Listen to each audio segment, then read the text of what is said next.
Ministry ey'ebyobulamu eri mu kattu olw'omuwendo gw'abalwadde aba mpox ogwongedde okulinnya mu malwaliro gaayo nga balinnya buli olukya ng'obulwadde buno bwongedde okusaasaanira ebitundu gye butabadde.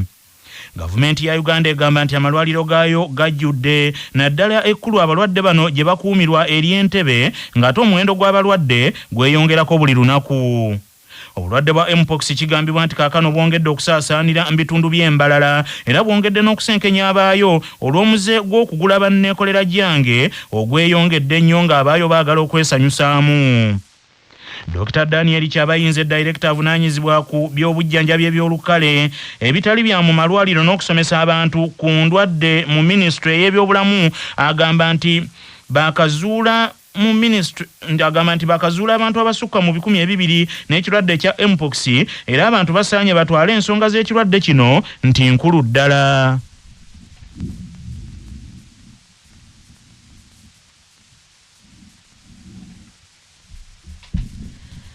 Ebyo nga bikyali awo Ministry y'ebyobulamu erabudde abasawo n'abantu abali mu kubwerende obw'ekirwadde ky'Ebola okujjumbira okugemebwa ng'enteekateeka eno yateekeddwawo bunnambiro beewala abantu okwongera okusaasaanya ekirwadde ky'Ebola ekyabalukawo mu Uganda gye buvuddeko ku nkomerero y'omwezi oguwedde.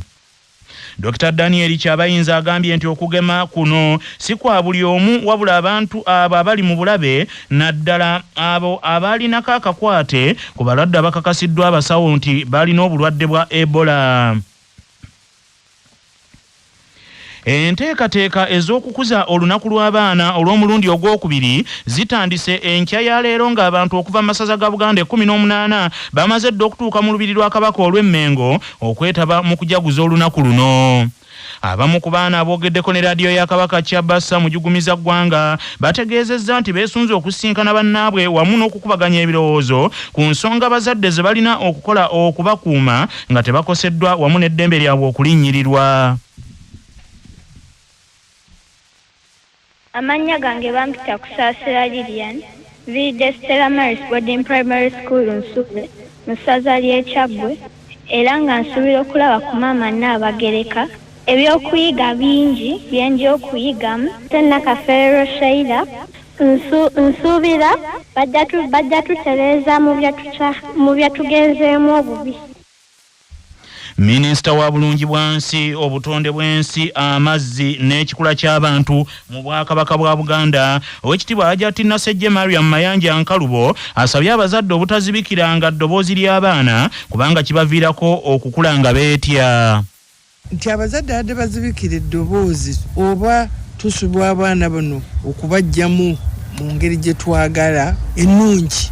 Abakulembeze ab'enkya be bagenda okubeerawo enkya kakati omukuzizo otanga ate omuzibikira kati ajja kulanga ayina fiya atya toyogera mu bantu edda bwebito bwe byalinga naye ate era n'ebyo toyogera lyabangako ekkomo abakulu bwe baba bali mu mboozi yaabwe gw'omwana tojja naye ate nga maama ayinayo essaawa mubeera mu ffumbiro n'ate n'abanyumiza busitoole emboozi ne taata bajjajja ne mugenda ku kyoto n'olabanga mukwatagana ne bazadde bo. Nnyini ntebe w'olukiiko oluteeseteese olunaku lw'abaana Esther Nakafu era nga yakulira ekitongole ky'abakyala n'abaana mu ssaza Kyaggwe agamba nti ensangi zino abaana bangi banyigirizibwa n'abamu ne batuusibwako obulabe olw'obutawuliriza ddoboozi lyabwe. Talina kuvaayo kweyogerako kaakati tuyisa abaana okuva mu masomero ag'enjawulo bajje beetabe mu mukolo guno tusobole okuwuliriza amaloboozi gaabwe nga ne maama Nnaabagereka waali era abaana abo tugenda bateeka mu bibinja eby'enjawulo okusinziira ku kutegeera kwabwe nga bwe kuli tusobole okubawuliriza obulungi n'okulaba nga tusengeka ebirowoozo byabwe baveeyo n'eddoboozi eryawamu wano we mugenda okutuula okubaganyiza ebirowoozo. Peter Zakese nyumba Sebayiga omukwanaganya w'ensonga z'ekikula ky'abantu era omumyuka omuwandiisi w'enkalakkalira mu Bwakabaka bwa Buganda agambye nti okubaganya ebirowoozo kuno kujja kuyamba abaana okumanya obuvunaanyizibwa bwabwe nga bakuze. Mu lunaku luno lwakutambulira ku mulamu ogugamba nti eddoboozi ly'abaana lya mugaso eri enkulaakulana mu Buganda ne Uganda era ng'ebintu bingi ebigenda okukolebwa omuli n'okubaganya ebirowoozo saako okutontoma okwolesa ebitone ebyenjawulo n'ebirala nkumu. Manya obuvuna obuddo obw'eddembe lyo tonyigirizibwa ddembe lyo ery'obwebange ddembe lyakutuusibwako Solange Women Syrup eddagala erikakkanya obulumi mu nsonga z'abakyala oba ziyite cramps lisange mu pharmacies, drug shops oba supermarkets lyakakasibwa National Drug Authority nga bali wamu ne langi wa Global aleetawo enjawulo ku bisenge weefunire langi ya Global ku hardware yonna ekuli okumpi. Global Paint, a reliable product. nga bali wamu ne Baluswata Property Consultants batunda ettaka ku nguudo zonna eziyingira n'okufuluma ekibuga va mu by'ettaka lyakulukuta ennyumba ya kyama basange ku ofiisi yaabwe ekyengera opposite Orange City essimu 0704 80 1905. Kimenya mateeka okuvunaana omuntu omusango mu tteeka eppya eryakakolebwa nga munnamateeka Azizi Lutaaya bw'annyonnyola. Erinnya Council Lutaaya Azizi kimenya mateeka omuntu yenna okumuteekako omusango n'omuvunaana omusango naye ate etteeka ly'omuvunaaniramu ng'etteeka eryo lyakakolebwa naye ate nga omusango ogwo ogamba yaguzza emabegako. Kimenya mateeka okusinziira ku nnyingo ya 28 ya ssemateeka wa Uganda 1995 era singa kakutanda n'otwalibwa mu mbuga z'amateeka owanikirawo engalo oba kyetwaliisa objection n'ogamba nnyabo oba ssebo w'ekitiibwa omulamuzi etteeka lye banvunaaniramu omusango ogwo nga ndaba etteeka eryo lyakakolebwa ate omusango ogwo gwe bagamba gwe banvunaana omusango ogwo gwali gwazzibwa dda era buvunaanyizibwa bwa mulamuzi okutunulamu eyo ensonga omusango ogwo n'abeera nga gukujjako. Obwakabaka bwa Buganda n'ekitongole ekivunaanyizibwa ku ngereka y'ebisomesebwa mu masomero ag'enjawulo ekya National Curriculum Development Center basanyukidde nnyo enkola eyagobereddwa okugolola ebibuuzo n'okugereka obubonero mu bibuuzo ebyafulumiziddwa ekitongole kya UNEB olunaku lw'eggulo. Aba National Curriculum Development Center bagamba nti enkola eno yasooka kuwakanyizibwa amasomero n'abamu ku bakungu mu bitongole bya gavumenti kyokka okugezesebwa kwayo okusoosa oluvannyuma lw'emyaka 4 kusanyudde bangi nti tegendereddwamu kuleka mwana yenna mabega. Ekitongole ky'ebigezo ekya UNEB bwe kyabadde nga kigezesa abayizi mu nnambika bisomesebwa empya mu bigezo ebyasoose okufulumizibwa kyalaze nti abayizi tebakyali mu nkola ya kuweebwa madaala nga basinziira mu division esooka ey'okubiri ey'okusatu ey'okuna n'endala ey'abagudde wabula ne bakozesa enkola ey'okuwa abayizi nnamba okuli eya A eya B eya C ne D ne E nga bwe kibeera ku mutendera gwa haya ogwa A-level. UNEB egamba nti kino yakikoze okwewala okuvuganya okutagasa okubaddewo nga tekwetaagisa mu kufulumya ebigezo n'okwagazisa buli muyizi okuyita obulungi ebibuuzo bye. Daniel Dongo senkulu w'ekitongole kya UNEB agamba nti UNEB era yakugabira abantu ebbaluwa zeeyise transcript nga zongera okwoleka obubonero abaana bwe bayitiddemu ng'enkola eno eringa bwekolebwa ku mutendera gwa university. Candidates who sat qualified for the UCE certificate, and this will be indicated on their results, transcripts and certificates as result 1. The minimum score is D in order to qualify. Now the E, we are saying this person is below the basic level for this certificate. The candidate is not entirely empty of knowledge or skills. They have something, but what they have is not adequate for them to be awarded the certificate. Under this competency-based curriculum, Mama, nobody fails completely. Nobody gets a 0 score. Everybody has learned something. But when it comes to award of a certificate, then we consider that level of D and above. Senkulu w'ekitongole ekya National Curriculum Development Center Dr. Baguma Grace agamba nti curriculum eno egendereddwamu kulaga abayizi obusobozi bwabwe mu kifo ky'okwesiba ku by'ebitabo byokka olwo abazadde n'abasomesa bye baba basimbako essira bibeerenga byebyo ebyetaagisa. Asesi etambudde olugendo lunene era ejja kutugirayo omwana gwe twagala era nga Dongo bwagala nti ekisookeddeko bagenda kuddamu bakolemu endongoosereza mu descriptors bagamu descriptors eyo bagenda kumukugirayo buli subject nga teziri generic nga zino kati ezigenda okusookerwako eziga nti omwana mu geography kafu amanyo kino asobola okutugirayo kino kati ezo details tugenda kuzikolako nabo zifeeyo naye nazino era descriptors eziraga nti bwenkuyita excellent awo mba nkuweera obuyimo oba obwebwa obuyongerayo osobola kwegamba ekikulu ekirala kye twalaba mu curriculum kye twakola ekigendererwa kikutwala ogenda mu academic nayo ogendayo kutuukeyo oba oyagadde kugenda mu vocation oba oyagadde kwekolera byange waka nabyo bikola nga tukufudde omuntu ali all round ng'ate oli well prepared. Minisita avunaanyizibwa ku byenjigiriza mu Bwakabaka bwa Buganda ow'ekitiibwa Birabwa Nakate Kotirira Kikomeko agambye nti amasomero singa ganaagoberera ennambika bisomesebwa empya nga bwe yateekebwateekebwa abaana bajja kusobola okuyita obulungi. Omuntu n'aba ng'ali mu nsi ng'alina kyakola ettaffaali lyagatta ku nsi ye. Abazadde naddala abakwatibwako ku bayizi abo abaagudde tetubalekaawo bagende beeyongereyo nga bayita mu mikutu egya nnaanifomo. Abalala beeyongerayo abagenda ku mutendera oguddako ogw'ekyokutaano oba abagenda mu masomo ag'ebyemikono ag'obuyiiya ag'obukugu ag'obwoleke. Twagala wabeerewo okulonda amasomo n'obwegendereza. Olumu ogenda n'olaba omuyizi nga yayise bulungi ku kyokuna naye ate ennonda yeebiddako n'esoberwa tuleme kuleeta mu malala. Abamu famire baga nti ffe muno muvaamu baddokita bokka muvaamu balooya. Abamu ku bakulembeze n'abakulu b'amasomero boogedde ku nteekateeka eyagobereddwa era akulira ebyenjigiriza mu disitulikiti y'Empigi era omutandisi w'essomero erya Mpigi Mixed Mustafa Nanfumba agambye nti abazadde n'abasomesa essira balina kuliteeka ku mwana afunye A ne B oba C balyoke bajaganye nga tebatunuulidde kagambo result 1 ke balowooza nti omwana aba afunye first grade ate nga si kyekituufu.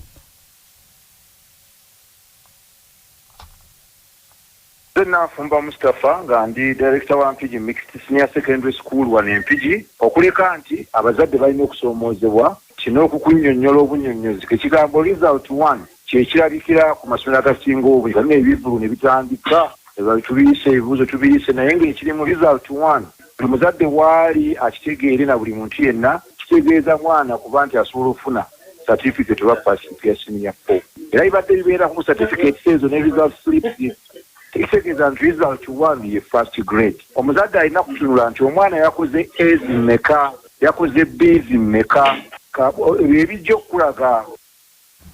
Ye akulira essomero lya Mount St. Louis High School Mukono Theopista Nakalembe agambye nti abazadde basaanidde bongere okumanya engereka empya eyagobereddwa UNEB mu kuwa abayizi obubonero. Nakalembe Theopista teacher Mount St. Louis High School Mukono. Kati abazadde bafunye ebibuuzo nga biri scored mu nnyukuta eziva ku A okutuuka ku E okuva ku E okutuuka ku E okuva ku 49 okukka wansi omwana abeera afunye F9 nti ebintu ebyasomesebwa ebisinga abeera teyabikwasaganya bulungi makisi bweziti bwe zitambula kati nga Mount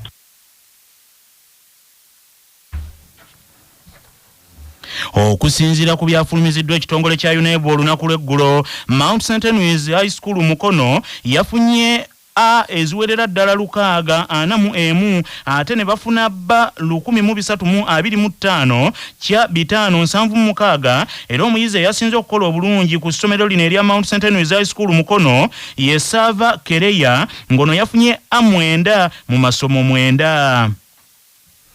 Ye addukanya essomero lya St. Francis College Buloba omulangira Suna Ronald Kiseka agamba nti obumu wakati w'abazadde n'abasomesa kye kimu ku ebyo ebyabasobozesezza okukola obulungi.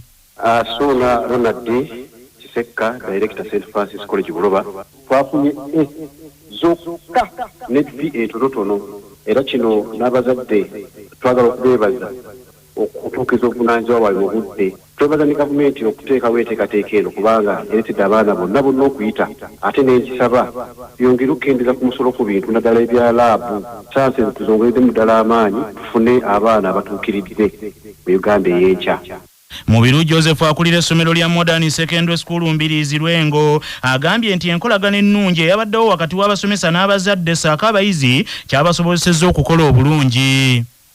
okujaguza okujaganya olw'enkola yaffe ennungi ennyo Mukama gy'atuyambye n'etambulanga bulijjo nga tufuna birungi byereere. Twatuuza abayizi 161 abasatu ne balemererwa ne babeera ba percentage. Abasigadde abaana 158 bonna baayise bulungi nnyo ne results 1 era weziri wali ku notice board anaabayagadde zibaki otulina abakulu. Ate ye akulira essomero lya St. Pilian Secondary School ky'abakadde agambye nti Katonda yabayambye okuyita obulungi. Nze Joseph Kamia, head teacher St. Cyprian High School eky'abakadde. Njagala okwebaza ennyo abasomesa abakoze omulimu omunene ennyo mu curriculum eno etabadde nnyangu. Twagitandika esomooza naye olw'okukolera awamu tusobodde okufuna results ennungi ennyo. Ensonga ezituyambye okukola obulungi okusooka ekisa ky'Omukama Katonda atusaasidde n'atuyamba ne tukola bulungi. Ekyokubiri abasomesa okukolera awamu. Mu district ewa Kisonnannyini essomero lya Eden College endejje era nga yaliko omubaka wa Parliament owa Makindye Ssaabagabo Sempala Emmanuel Kigozi Ssajja lya Beene agambye nti abayizi bayise bulungi kubanga enteekateeka eno ey'engoberera bisomesebwa empya bw'eneebanga ennyikiziddwa bulungi eyamba abayizi okusesera ku ebyo ebisinga okwetaagisa. Ate ku Makindye Secondary School Salama Road abayizi bonna 153 bayise era nga bangi bayitidde nga bafunye A ne B ng'era omuyizi waabwe Tereza kukkiriza yafunye A8 ku masomo 9 era addukanye essomero lino Christine Naluwoza agambye nti obwesiga abazadde baabwe babasaamu bwe bwabasobosezza okwongera okuyisa abayizi. Ate ku Kajansi Progressive Secondary School mu Wakiso baatuuza abaana 149 nga abasinga bayitiddemu A ne B era nga director w'essomero lino omukyala Rebecca Nsangi agambye nti abayizi baabwe bafaayo nnyo okugoberera ebyo ebibasomesebwa. Mu masomero amalala agali mu Ssanyu mu Wakiso kuliko Gangu Secondary School Busabala, Batero High School Ebundamwaya Kisigula, Abu Aisha Islamic Secondary School Bulenga, Queen of Matters SS Kigoma, Makere Secondary School Nansa na Ganda n'amalala mangi. Ye Kawoya Muzamiro ayogerera essomero lya Top Times High School Kyengera agamba nti ekyabayambye abayizi okuyitira waggulu y'enkolagana ennungi n'abazadde.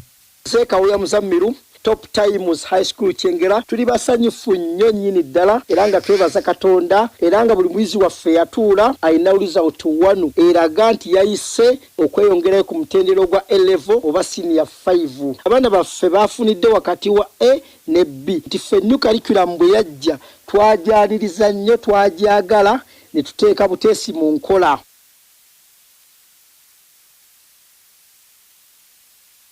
Ate bo aba Mirembe Secondary School Bukoma Nsimbi bagamba nti enkolagana ennungi n'abazadde yabasobozesezza okukola obulungi ebigezo era addukanye essomero lino Sekalema Muhammad Kamulali agamba nti bakutte kyakumwanje Bukoma Nsimbi.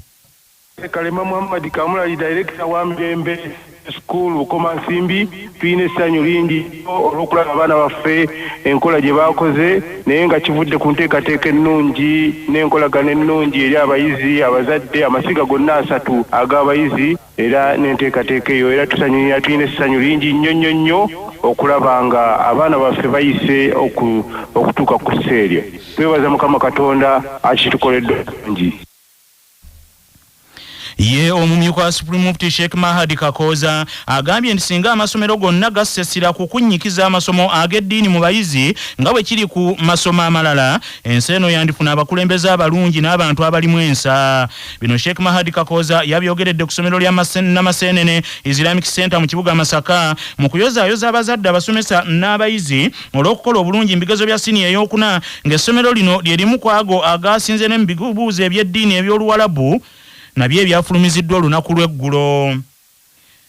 Mu ngeri y'emu n'abakirimya High School mu kibuga Masaka n'abakyotera Town School Academy ekyotera nabo bagamba nti abayizi baabwe okugoberera ebyo bye babasomesa kye kimu ku ebyo ebyabayambye okuyita ennyo.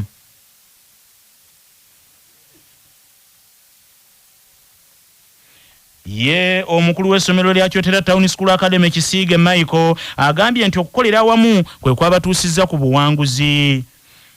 Abalumuza High School Mabuye Katende, Mount St. Mary's High School Kamengo, Mpigi Secondary School ne St. Jude Senior Secondary School Katende ne Mpigi Mixed Secondary nabo bebaza Katonda nga bagamba nti ensomesa empya bajja kuginyikiza mbayizi. Y'omukulu w'essomero lya Kitebi Secondary mu Kampala Haji Muhammad Kamulegeya musanyufu olw'abayizi okuyita obulungi mu curriculum empya. Twebaza Mukama Katonda atusobozesezza ne tulaba ku bibala ebya ensoma empya oba curriculum empya emaze emyaka 4 nga tutendeka abaana olw'engeri abaana baffe gye basobodde okuyitamu nti bonna bayitidde mu ddaala erisooka okusinziira enteekateeka y'ekitongole eky'ebibuuzo nga bwe yaba grade. Abaana 7 bonna ne babeera nga bali mu grade emu ate era ne projects zaabwe zibeera nga ze zimu ku zirankingiddwa okubeera nga ziri ku mutendo ddala omutuufu.